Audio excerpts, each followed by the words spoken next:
Hola, hoy no me desmaquillé, no me dio tiempo. Llego de... o- iba a decir obrar, por estar en una obra, pero obrar es otra cosa.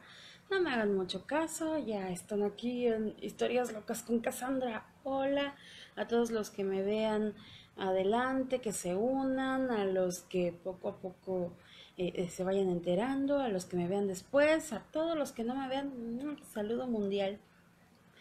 Eso engloba al cualquier príncipe guapérrimo de esos europeos. Bueno, la manera más común de convertirse en vampiro es por supuesto ser mordido por un vampiro. Pero no todos los métodos de transformación son tan conocidos y accesibles. Algunos de hecho son bastante complicados de comprender, ya que resulta prácticamente imposible establecer un vínculo entre ciertos hechos y actos en apariencia inocentes y su naturaleza como disparador de una transformación vampírica. En Hungría, por ejemplo, se condenó a una mujer en el siglo XVIII por haber concebido durante un Viernes Santo y luego destetar al bebé prematuramente. Como todos sabemos o simulamos saber, esta es una clara señal de que el niño se convertirá en vampiro. O al menos para los húngaros del siglo XVIII. La sucesión de incongruencias continúa, aunque algunas mantienen algún atisbo de racionalidad. En Europa occidental, si alguna mujer no consumía suficiente sal durante el embarazo, sería la madre de un vampiro. En esta tradición se asocia un remedio tradicional contra el demonio y se lo aplica ante la posible gestación de uno en su vientre. Pero las formas más populares de convertirse en un vampiro estaban vinculadas a lo irreversible, el suicidio y la brujería, actos que en la mayoría de los casos eran vistos como una condena para el alma. Hoy podemos burlarnos de tales supercherías, pero en su época operaban como verdades incuestionables para el común de la gente. Durante el reinado de la Inquisición, donde se quemaron a miles de personas basándose en principios y argumentos absurdos, el clero había asignado a un asistente para todos los verdugos de Europa, cuya tarea consistía en evitar que las brujas y magos negros se apropiaran del semen que brotaba de los condenados a la horca, el cual era utilizado en distintas pociones, ungüentos y filtros de amor, con el único fin de conseguir que los muertos se levantaran de sus tumbas. Claro que no todos los métodos para convertirse en vampiros son tan espantosos, ¿no? Por ejemplo, los errores gramaticales del latín pronunciados durante la ceremonia previa al entierro eran factores a tener en cuenta. Es decir, que si un padrecito te estaba enterrando y te decía mal el Santa Santorum, bueno, te ibas a despertar como vampiro. Y yo te diría que si eso pasa, vayas primero contra el padre que te enterró. Óyeme. Recordemos que durante la Edad Media y aún en épocas posteriores, la educación de los monjes y sacerdotes no era particularmente profunda. Muchos de ellos pronunciaban un latín tan incomprensible y aprendiéndolo por fonética y repetición sin entender realmente lo que estaban diciendo. A veces un error involuntario en un enunciado sagrado podía, según la creencia popular, hacer que un cadáver de alguien sin mácula en la vida se levantara del sepulcro y comenzara a acechar a sus familiares y vecinos. Existía también algo que sucedía realmente poco, incluso en aquella época llena de prodigios de ultratumba, y era la transformación por la pasión. El vampiro que se convierte a sí mismo mediante pasión no tiene nada que ver con maldiciones adquiridas, ni como consecuencia de oscuros ritos abominables al amparo de la noche, sino de un llamado de la sangre, algo predestinado, algo que tenía que ser, como si en los espacios más insignificantes de tu alma se agitara un germen que pugna por salir a la superficie, un algo sin nombre que flota sobre la conciencia y reclama de ella el sacrificio máximo, renunciar a la humanidad para integrarse a los ejércitos de la noche. Este raro tipo de conversión en vampiro promueve la idea de que existe un alma de los vampiros, que algo insustancial, pero poseedor de una fuerza irresistible, late en el corazón de algunos humanos con capacidades extraordinarias. El alma de un vampiro puro gravita sobre el cuerpo de ciertos humanos con las condiciones adecuadas. A menudo practicantes del ocultismo y el esoterismo más escandaloso, e influyen primero en sus pensamientos, luego en sus actos, avivando sus deseos más inconfesables y agudizando al extremo sus sentidos. Con el tiempo llega la derrota de la voluntad, tan inevitable como anhelada. El hombre se abandona con dulzura a esa pasión irresistible que roe su mente, sus ojos, narra la leyenda, finalmente se abren a los misterios de la noche que no conocen siquiera el preludio al alba. Hola a todas chicas, Girl Power otra vez. Aquí estamos vampireando, vampireando. Una de las formas más utilizadas para atraer a un vampiro consiste en elegir a un niño o niña lo suficientemente jóvenes como para ser vírgenes. Ahora tienen que ser más jóvenes. Y sentarlo sobre un caballo de color negro, preferiblemente casto y que no hubiera tropezado nunca. Se llevaba al caballo al cementerio y se le hacía pasar sobre tumbas sospechosas de albergar a un no muerto. Si el animal se rehusaba a pasar sobre una de ellas, era una clara señal de que ahí estaba enterrado un vampiro. Acto seguido, se sentaba a los niños sobre una lápida y luego se les llevaba a un lugar seguro. Cuando cayera la noche, el vampiro seguiría invariablemente el rastro odorífero dejado por los infantes, y de este modo caería en la trampa letal. Esta creencia está muy bien descrita en la novela de vampiros de Entrevista con el vampiro. ¿Quién no conoce esa? Bueno, al menos la película, pero en fin, la película me encanta, pero el libro es mejor. Ajá. Algunos folcloristas sostienen que originalmente las lápidas no tenían el propósito de ilustrar sobre la vida pasada del difunto, sino que era un método de evitar que los vampiros se levantaran de sus tumbas. Es decir, pones una piedra grandota y ya nada sale de ahí. Existen otros métodos más modernos para atraer vampiros, los cuales consisten en aplicar inversamente los ritos tradicionales para alejarlos. Por ejemplo, así como los vampiros odian el ajo, adoran el aroma de las amapolas. Estas flores ejercen un tremendo magnetismo en los vampiros y los llevan a cometer toda clase de imprudencias para obtenerlas. En los mitos de Europa del Este encontramos muy pocos remedios tradicionales para convocar a los vampiros, ya que en esa zona los vampiros suelen ser bastante desagradables y de existencia realmente miserable. Voltaire solía burlarse de ellos diciendo que la creencia en vampiros es directamente proporcional a la ignorancia de los pueblos que profesan su fe.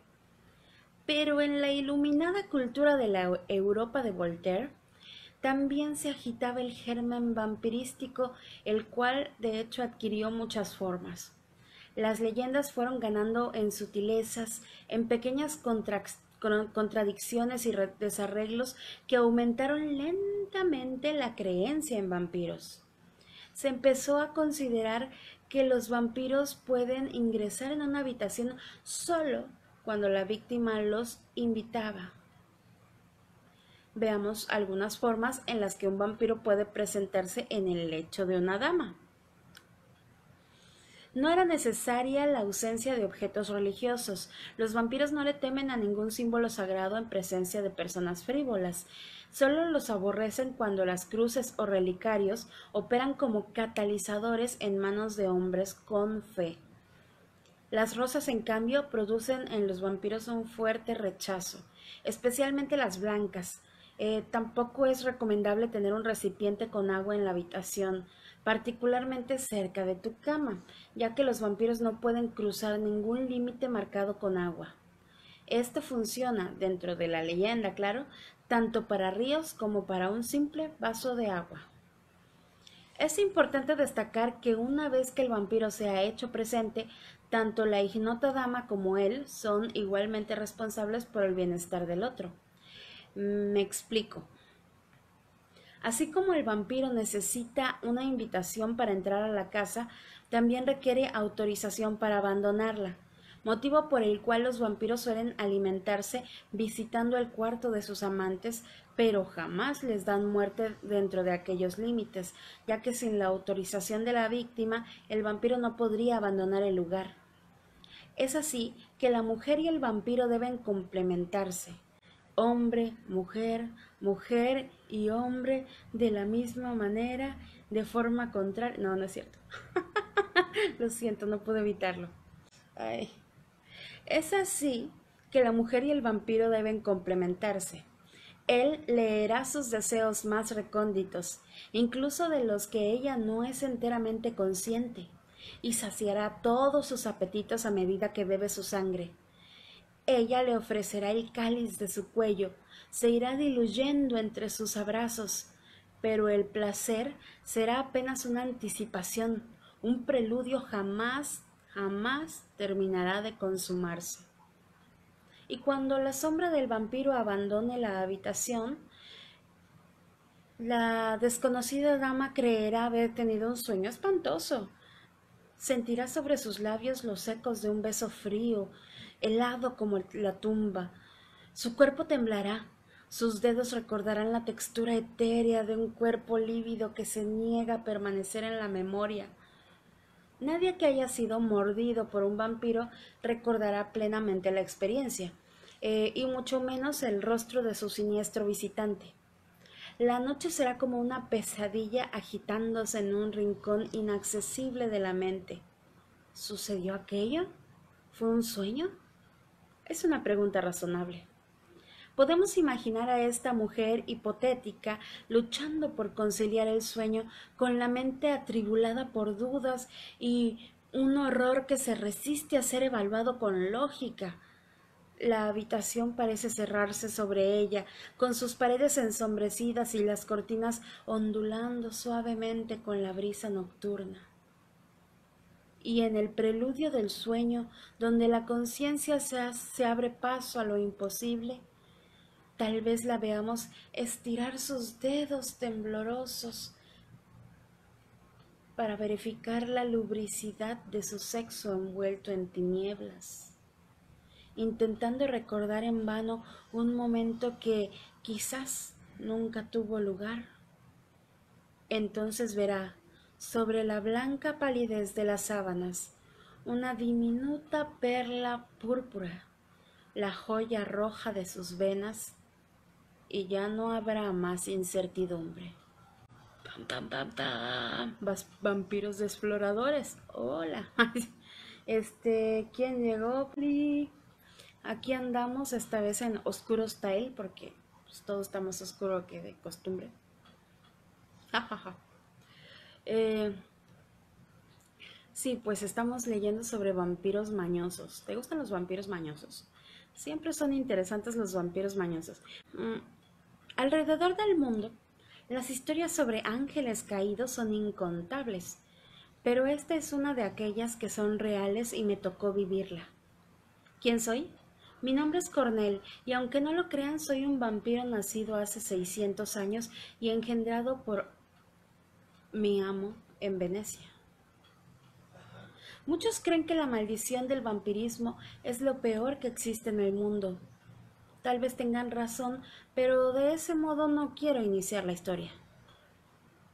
Todo comenzó en 1830, cuando al fin parecía que mi destino de soledad y penumbra ya no pesaba dentro de mí, si es que todavía me quedaba un poco de alma para sentir ese peso. Salí a caminar como siempre, maldiciendo la terrible forma en que transcurría mi vida, alimentándome de personas y solo con su muerte consiguiendo paz para mí. Y entonces la vi, una criatura hermosa, con figura mortal, pero un aire inmortal. Una extraña fuerza me llevaba hacia ella, no podía evitar mirarla y seguirla, el deseo de hacerla mi fuente de vida crecía. Entró en un callejón y desapareció. Inmediatamente después de ver cómo se evaporaba entre la niebla, una figura alada pasó sobre mí. Pasé la siguiente semana intentando entender el suceso, inmerso en lo profundo de mi mente y sin salir de mi féretro, solo pensaba en volver a ver esa figura de increíble belleza y poder seductor. Transcurrieron en mi búsqueda 20 años. No la volví a ver. Confieso que de las noches salía solo con el único afán de encontrarla. Me di por vencido. Me fui a dormir esperando borrar de mi mente aquella obsesión por poseerla. Sin conseguir mi objetivo desperté una centuria después, 1930 para ser exactos. El nuevo mundo a mi alrededor me desconcertaba, pero al mismo tiempo me llenaba de curiosidad. Decidí explorar, a la vez también buscar a la razón de mi desesperanza. El hambre me hizo perseguir a una pareja. Cuando notaron mi presencia, corrieron hacia un rincón oscuro en el puente de Londres. De pronto, aquella figura aparecía frente a mí, tan bella y seductora como solo en mis sueños la recordaba. Con el corazón acelerado me acerqué a ella. No podía creer lo que mis ojos miraban. Una mujer de hermosa figura, rostro celestial, sonrisa embrujadora. Quise hablar, pero las palabras no salieron de mi pecho. De repente, la niebla se disipó y un par de alas, no de ángel, más bien de demonio, salían de sus hombros. No voy a negar que me llevé un gran sobresalto. Al notar mi miedo, ella desapareció. Pero no era miedo, era intriga.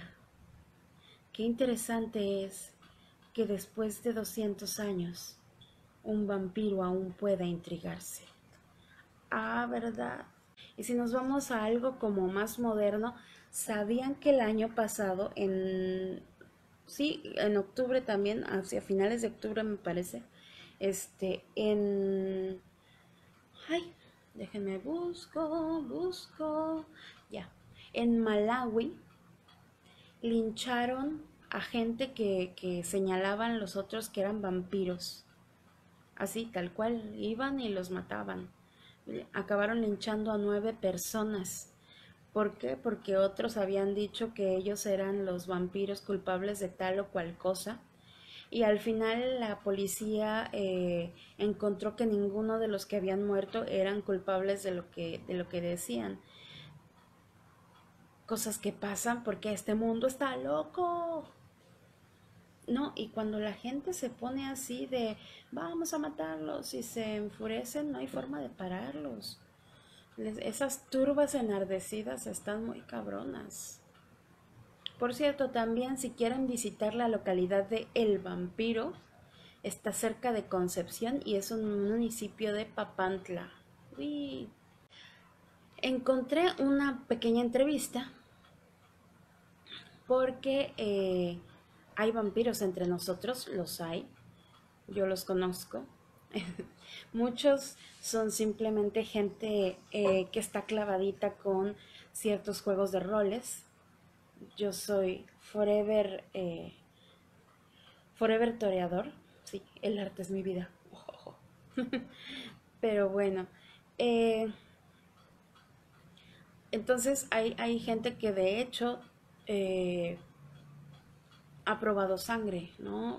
O se alimenta con sangre y ciertas vitaminas o cosas, porque no puedes vivir solo de sangre, por más que digan que su condición de vampiro se los permiten y que eso que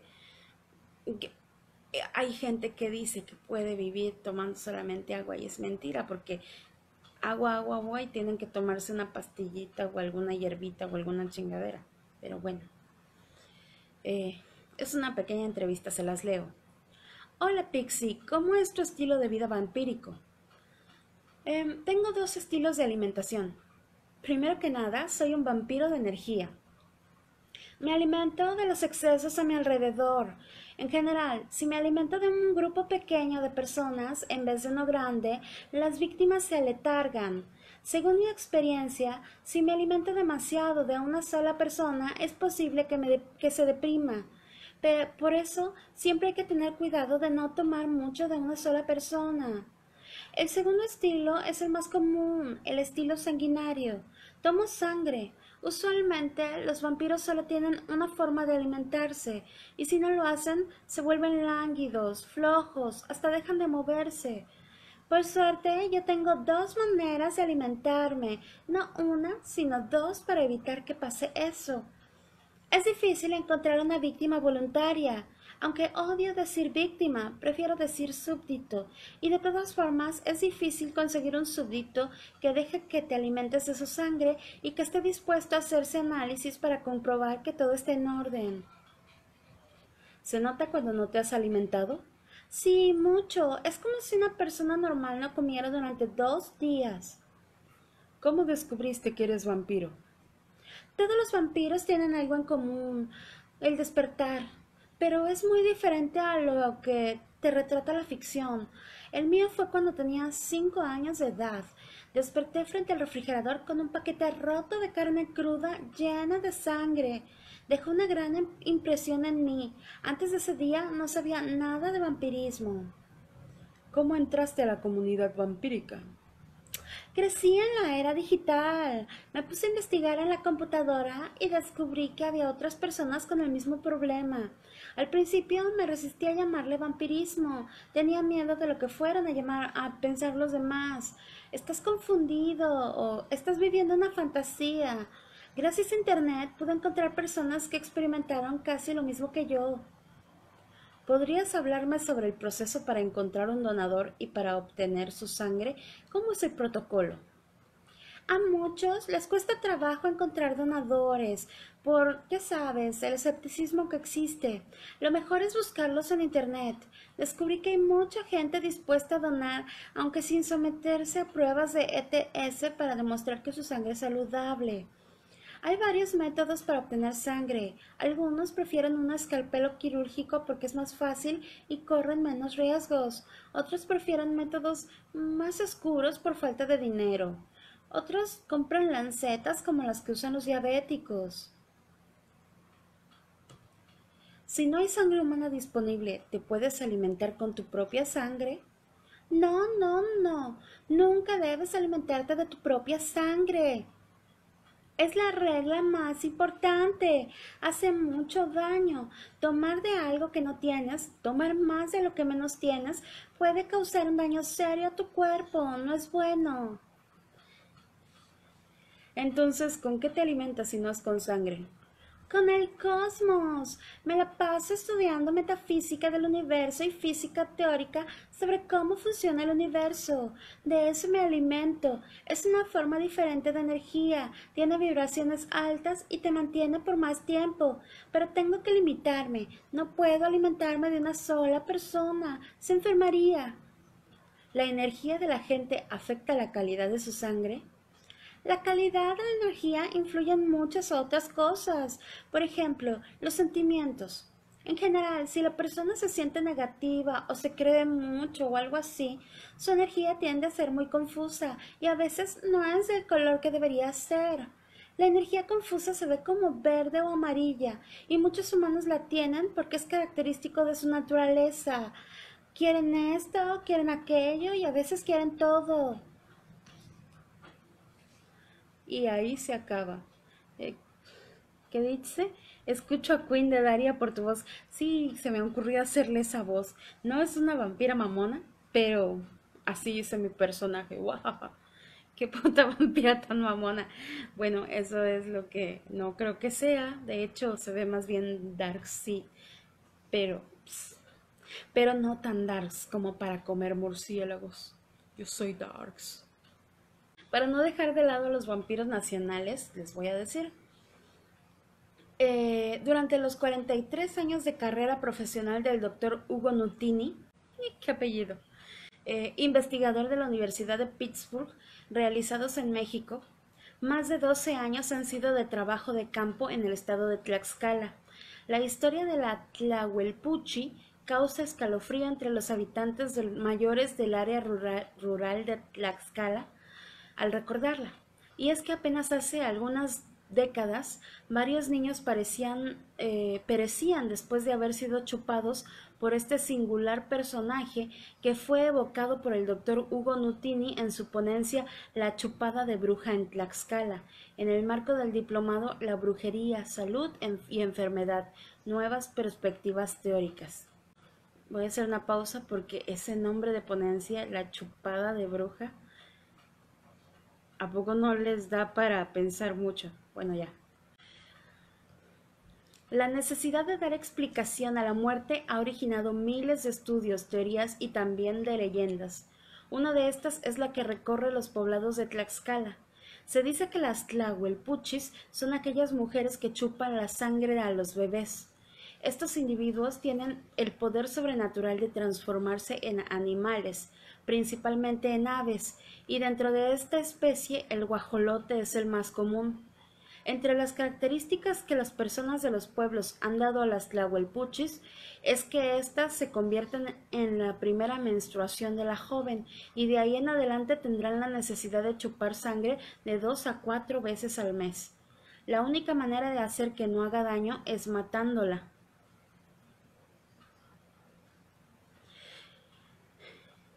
Las tlahuelpuchis no pueden transformarse en animales en presencia de la gente. Para ello, la hipnotizan o se retiran a donde no puedan ser vistas. El rito que realizan para adquirir el don de la transformación, según se cuenta, se hace el último sábado de cada mes después de medianoche. En la cocina de sus casas, las tlahuelpuchis hacen fuego con madera de capulín, copal, raíces de agave y hojas secas de suapatl. No sé qué es el suapatl.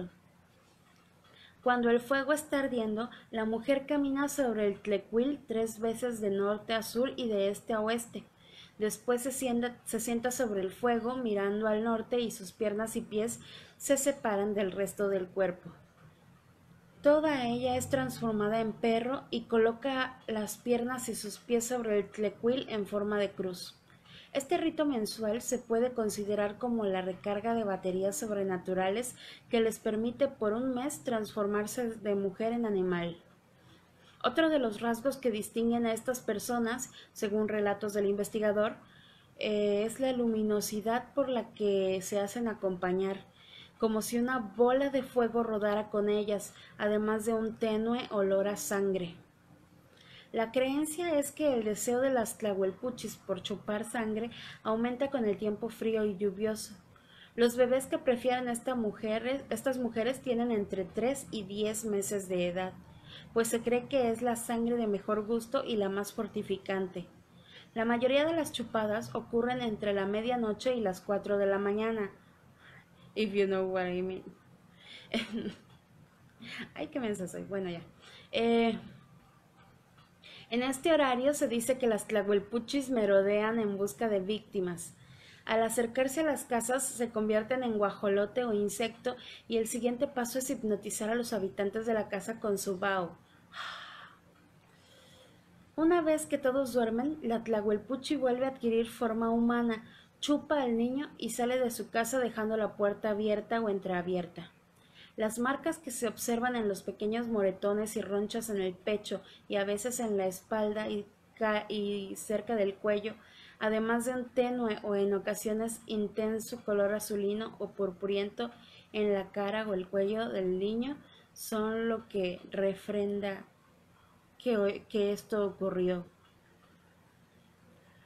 Pero como todo fenómeno, la chupada de la bruja también tiene su antídoto entre los habitantes de la Tlaxcala rural.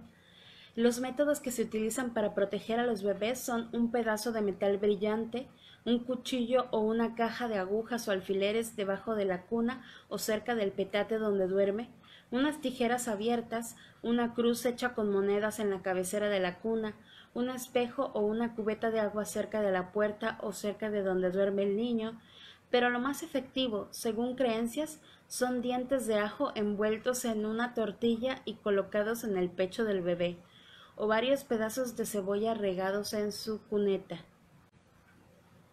Guácala, no va a poder dormir con ese olor, pero bueno. Debido a que el fenómeno hasta mediados de los años 60 era muy común, en ese entonces la mortandad de los niños era de un 50% antes de llegar a la edad de 5 años y la gran mayoría en el primer año de vida. El doctor Hugo Nutini investigó y dio una explicación científica a todo esto. Existen 5 contextos en los cuales se pueden establecer las causas de muerte de niños atribuidas a la Tlahuelpuchi. Asfixia, que ocurre cuando las mamás los amamantan por la noche y se duermen con ellos en el pecho, así como se murió la hija de Gloria Trevi, según. Sofocación, cuando en las noches muy frías se les cubre en exceso. Ahogamiento, cuando después de amamantados no se les hace eructar y se acuestan boca arriba. Infanticidio, que pues es que te matan. Y la última es lo que se conoce como el síndrome de muerte súbita, es decir, el bebé se muere y nadie sabe, nadie supo qué pasó. Ese es el rollo de las tlahuelpuchis. La otra vez medio mencioné una anécdota cuando hablábamos de brujos, que dije que estas eran otra cosa, pues se las asocia más con algo tipo vampiresco o nahualesco. Entonces, ahí está el rollo de las tlahuelpuchis. La otra vez les puse 10 películas de Mello de ovnis y ahora les voy a decir 10 relatos cortos. Está muy fácil que los lean y son sobre vampiros y son muy buenos. El número 10 está Tanatopía de Rubén Darío. La escribió en 1893, la publicó en 1925 y habla de James Lynn, quien cuenta de forma macabra las tragedias que tuvo que vivir en su niñez y juventud. También cuenta que a los 20 años fue visitado en el colegio por su padre, que le informó el deseo de volver juntos a Londres, donde lo aguardaba su nueva esposa. Al momento de encontrarse con ella, James descubre aterrado que la madrastra es un vampiro que regresó de la tumba por su padre. Está bueno, véanlo. El número 9 no lo he leído, pero lo leeré esta misma noche si es posible. Se llama Esa niña es mía, del libro Amores que matan, de Lucía Laragione, no sé cómo se pronuncia. Irina viaja a Rumania para conocer a su madre, Sonia, que la abandonó con su padre en Argentina cuando aún era pequeña. Su padre accede a que Irina viaje al viejo continente. Al llegar, descubre que su madre está enferma y que un lobo asesino ronda por la casa, y su madre teme por la hija. No me dice nada la sinopsis, pero pues chéquenla. El número 8 es Carmila de Sheridan Le Fanu. Carmila tendría que estar en los primeros números. Ya este top ya no me gustó. Pero bueno, lean Carmila, está hermosa. Laura narra cómo su vida se torna en un giro inesperado y se vuelve espantosa cuando aparece Carmila, una bella joven que resulta ser vampiro. Al transcurrir los sucesos, Carmila comienza a mostrar un comportamiento bastante romántico hacia la otra chica. Sí, también es medio. Pero nada más se sugiere, no crean que hay algo ahí raro. Bueno, sugerido sí hay. Ya no dije nada, igual lean Carmila, a mí me encanta Carmila. Berenice de Edgar Allan Poe. Berenice, me encanta Berenice, pero es como, no sé. Bueno, como todo lo que escribe Poe, el final te saca de onda. Es un relato gótico cuya primera publicación en Southern Literary Messenger en 1835 causó gran revuelo y exacerbadas críticas por la descripción de escenas violentas por las cuales Poe debió modificar su obra. Poe presenta dos personajes, Egeo y Berenice, y el estudioso y ella introvertida. Ambos jóvenes son primos y están a punto de casarse. Sin embargo, la enfermedad de Egeus, ¿por qué ponen aquí Egeus? No sé, le obliga a quedarse obsesionado por las cosas más insignificantes y constituirá una de estas nuevas monomanías para el protagonista, especialmente los dientes de la joven, sus dientes blancos. Bueno, háganse de cuenta, les sigo contando, que la joven se muere por X o Y. Y el vato está obsesionadísimo con los dientes de la chica. Y va y le empieza a arrancar los dientes. Ya no les digo qué pasa, pero está bueno, Bernice. Probablemente ya hayan leído muchos de estos pequeños relatos. El número 6 es La familia de Burdalak, de Alexei Konstantinovich Tolstoy. El marqués d'Urfe cuenta que camino a una misión llega a un pueblo en Serbia, donde conoce a Piotr, hijo de un campesino. Gorcha le ofrece alojamiento. Piotr y su familia están preocupados ya que su padre salió hace tiempo en busca de un bandolero llamado Alibek, pidiendo a sus hijos Georgity, Piotr y la bella Zdenka que si regresa después de 10 días le claven una estaca porque podría haber muerto enfrentándose a Alibek y regresaría como un Burdalak, un vampiro. Gorcha regresa a casa justo en el límite del plazo, por lo que existen dudas de si se ha convertido en Burdalak o no. Mientras tanto, el marqués se enamora de Zdenka, pero se ve obligado a continuar con su misión, prometiendo regresar. Y a su regreso lleva una sorpresita, pero no les voy a contar más. Saludos desde el puerto de Veracruz. Estamos muriendo de calor, se puso agobiante el calor porque se supone que iba a entrar el norte, yo no sé por qué no entra el norte, pero ya se embuchó el calor, como dicen. El número 5 está La muerte enamorada de Teófilo Gautier. El párroco Romuald narra una historia de su juventud. Durante su ceremonia de ordenación, quedó prendado de una misteriosa y bella mujer quien le lanza una mirada tan hipnótica que hace escuchar a Romuald la súplica de que no lleve a cabo su ordenación y que mejor sea suyo. Obsesionado por volver a ver a Claremont, que así se llama la morra, Romuald muestra un extraño comportamiento. Una vez instalado como párroco, que sí, se hizo párroco, Romuald es requerido para oficiar un servicio fúnebre para una gran dama que resulta ser Clarimont. Creyéndola muerta, no resiste la tentación de besarla, pero para su sorpresa, Clarimont responde el beso. Pero, ¿cómo es que esa está en quinto lugar y mi Carmila está hasta abajo? Número 4. Las aventuras del vampiro de Sussex. Bueno, está bien. Me gusta, pero no veo por qué está aquí Las aventuras del vampiro de Sussex. Pero bueno, es de Arthur Conan Doyle. Sherlock Holmes recibe dos extrañas cartas que hacen referencia a un vampiro. El señor Robert Ferguson está convencido de que su esposa peruana está bebiendo la sangre de su bebé. En varias ocasiones la niñera la sorprendió haciendo eso. Antes de que Holmes y Watson acudan a la casa del señor Ferguson en Sussex, Sherlock Holmes ha comenzado a deducir lo que ocurre y está seguro de que no tiene nada que ver con vampiros. De hecho, cree que la realidad es mucho más sorprendente. Spoiler, no lo es.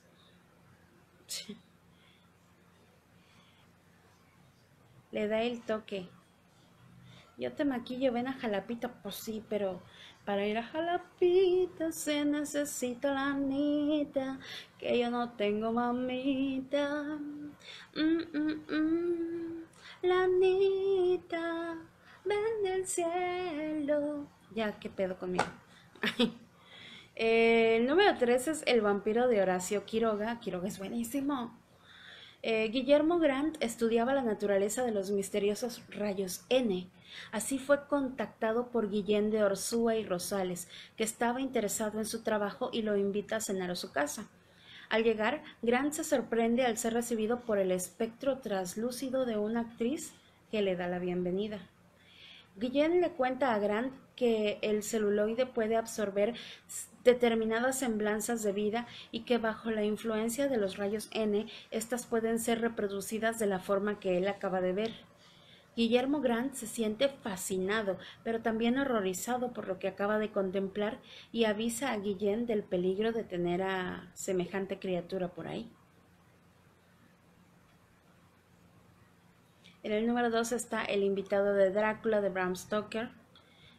Stoker incluye este relato en su novela Drácula, en la última redacción de su novela, pero la suprimió porque la novela no la necesitaba, ¿no? El relato cuenta que un extranjero decide aventurarse en los bosques alemanes la mismísima noche de Walpurgis. Un grupo de hombres sale en su busca y encuentran algo inaudito. El hombre está siendo salvado de los lobos por un ser muchísimo más aterrador. En el número 1 está El vampiro de John William Polidori. Me imaginé que El vampiro de Polidori iba a estar en el número 1, eso está bien. Relato de género del vampiro romántico. Polidori lo escribió en las tormentosas noches de verano en la villa Diodati, considerada por Mary Shelley, Lord Byron y Percy Shelley como el lugar culturalmente sagrado. Polidori crea al personaje Lord Ruthven, aristocrático, sofisticado, misterioso, frío, encantador para las mujeres y, sí, bebedor de sangre. Así transformó el personaje de vampiro del folclore, que era una cosa fea, en una personalidad aristocrática, y esto causó gran impacto en la gente de la época. Todavía creo no estaba Drácula, me parece. Entonces, esos son 10 recomendaciones, que también tomaré para mí un par que no he leído, de cosillas de terror. Les cuento entonces La casa del vampiro. Les cuento y se me traba la lengua, ¿no? Chido. Caminaba por la calle tironeando el traje barato que vestía porque éste lo incomodaba y no le quedaba del todo bien. En su mano derecha cargaba una maleta llena de baratijas, de esas cosas que algunos tipos suelen vender de puerta en puerta. Era temprano en la noche, pero no circulaba ni un alma porque hacía un frío horrendo. En el interior de las casas las luces estaban apagadas y ni los perros salían a ladrarte. Siguió con paso singularmente firme, hasta donde terminaba la calle y la hilera de residencias. Los últimos focos del alumbrado público señalaron un camino casi transversal. Al final de este, como a una cuadra, se veía una casa con todas las luces encendidas. Sin miedo a la oscuridad, marchó con paso firme rumbo a la casa.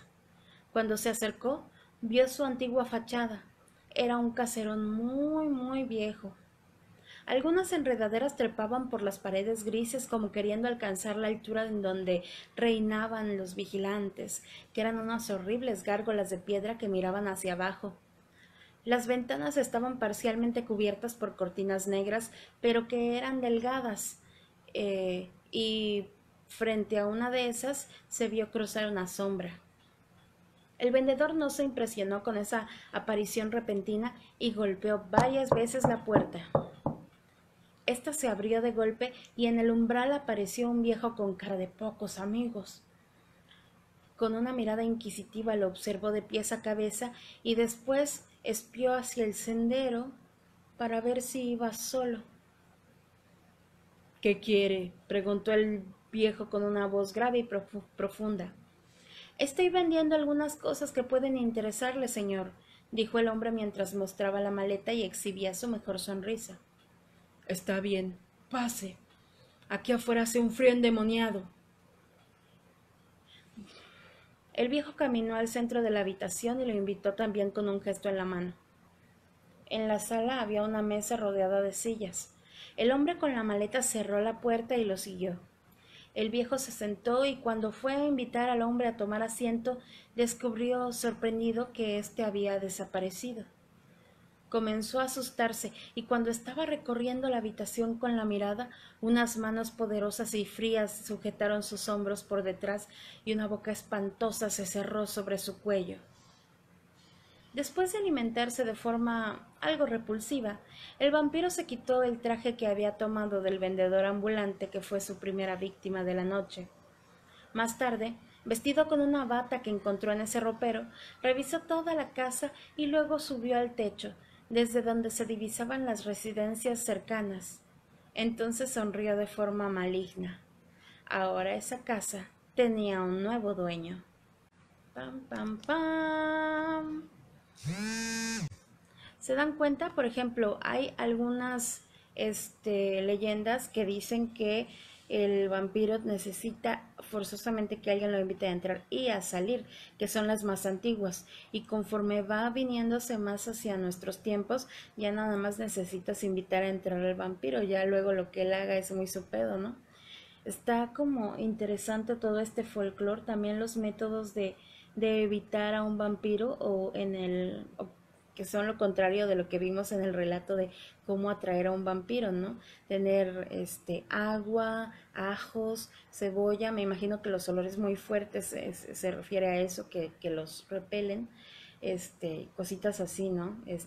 Que las cruces y los rosarios y esas cosas valen queso si no eres un creyente férreo y le das el poder de tu fe a ese elemento, ¿no? Catalizador. Entonces está muy interesante, de hecho todo el folclore vampírico es muy divertido. Una vez fui a ver una clase con el profesor Mario Muñoz, el vampiro de letras, en la UB, y el maestro decía que los vampiros se remontan hasta épocas que ni conocemos todavía. ¿Por qué? Porque desde los glifos más antiguos se ve que hay cierto temor, ¿no? Hay de hecho dioses que absorben la sangre de los niños o de los adultos o diferentes cosas, ¿no? Entonces está muy interesante todo el rollo sobre vampirología.